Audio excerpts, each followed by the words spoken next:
வணக்கம். இன்னைக்கு மும்பையில் பார்த்தீங்கன்னா கடந்த 3-4 நாட்களுக்கு மேலே மழை, சரியான மழை. இன்னைக்கு மும்பை தத்தளிக்குது, தண்ணீரில் தத்தளிக்குது. ஒரே நாளில் 199 சென்டிமீட்டர் மழை பெஞ்சிருக்குதான். இயல்பு வாழ்க்கை பாதிக்கப்பட்டிருக்கு. எல்லாருமே முடிந்த வரைக்கும் ஒர்க் ஃப்ரம் ஹோமில் இருக்காங்க. அதே மாதிரி நார்த் இந்தியா முழுவதும் யமுனை நதியில் பார்த்தீங்கன்னா 206 அடி கொள்ளளவு யமுனை நதி 205.33 வந்துச்சான். இன்னும் கொஞ்சம் தண்ணி ஏறிச்சு அப்படின்னா அந்த கரையோர மக்கள் எல்லாரையும் அந்த இடத்துலேருந்து அப்புறப்படுத்திடுவாங்க. இன்னைக்கு அந்த மாதிரி இருக்குது. ஒரு பக்கம் எல்லாம் பார்த்தீங்கன்னா தண்ணீர்னால அழியுது. உத்தரகாண்டில் பார்த்தீங்கன்னா மேக வெடிப்புனால மழை கொட்டி அங்கே இருக்கிற ஏரியாக்கள், மக்கள் வசிக்கக்கூடிய பகுதிகளில் கூட பார்த்தீங்கன்னா தண்ணீரால் சூழ்ந்திருக்கு.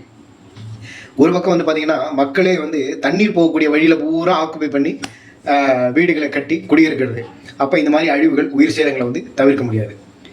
மும்பையில் பெய்யக்கூடிய மழை கடந்த 100 ஆண்டுகளாக இப்போ வரலாறு காணாத மழையா. இதுக்கு முன்னாடி 100 வருஷத்துக்கு முன்னாடி தான் இந்த மாதிரி மழை பெஞ்சிருக்கான்.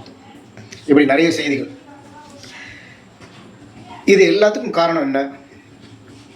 ஒரு பக்கம் பார்த்தீங்கன்னா தண்ணீரே இல்லை.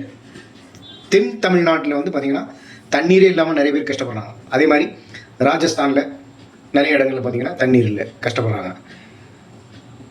காஷ்மீர்லேருந்து, வடக்க காஷ்மீர்லேருந்து உருவாகக்கூடிய நதி, அதே மாதிரி மேற்க குஜராத், ராஜஸ்தான், கிழக்க அஸ்ஸாம், மேகாலயா, இங்கே இருக்கக்கூடிய நதிகளை பூரா, அங்கேருந்து வரக்கூடிய நதிகளை பூரா தெற்க அரபிக்கடலை, தெற்க இந்தியன் ஓஷன்லையும், மேற்க அரேபியன் சீல, அதே மாதிரி கிழக்க வங்காள விரிகுடா, பே ஆஃப் பெங்காலில் கலக்கிற மாதிரி நதிகளை பூரா இணைத்து கடைசியில் இந்த மாதிரி கடலில் கலக்கிற மாதிரி கொண்டு வந்தால், இந்த திட்டம் சாதாரண விஷயம் கிடையாது. கொண்டு வந்தால் இந்தியா செழிப்பான ஒரு நாடாயிரும்.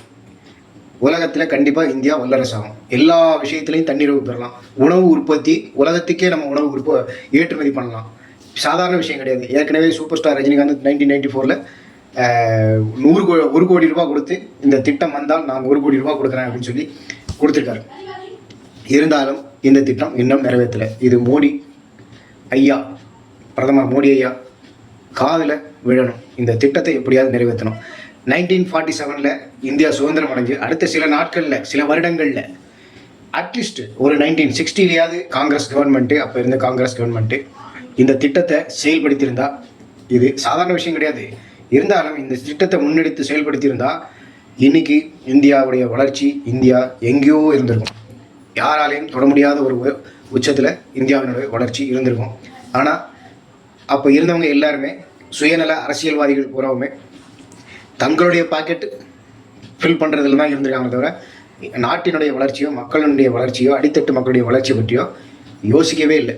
அதனால தான் இன்றைக்கி பார்த்தீங்கன்னா எல்லாரும் கஷ்டப்படுறாங்க. இந்தியா இன்னமும் வல்லரசாகும், 40 ஆகும், 2040 ஆகும், 50 ஆகும்னு ஒரு தள்ளி போய்கிட்டு இருக்கு இந்த வளர்ச்சி.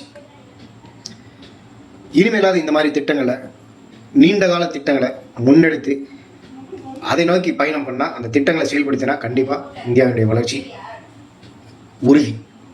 ஜெய்ஹிந்த். நன்றி.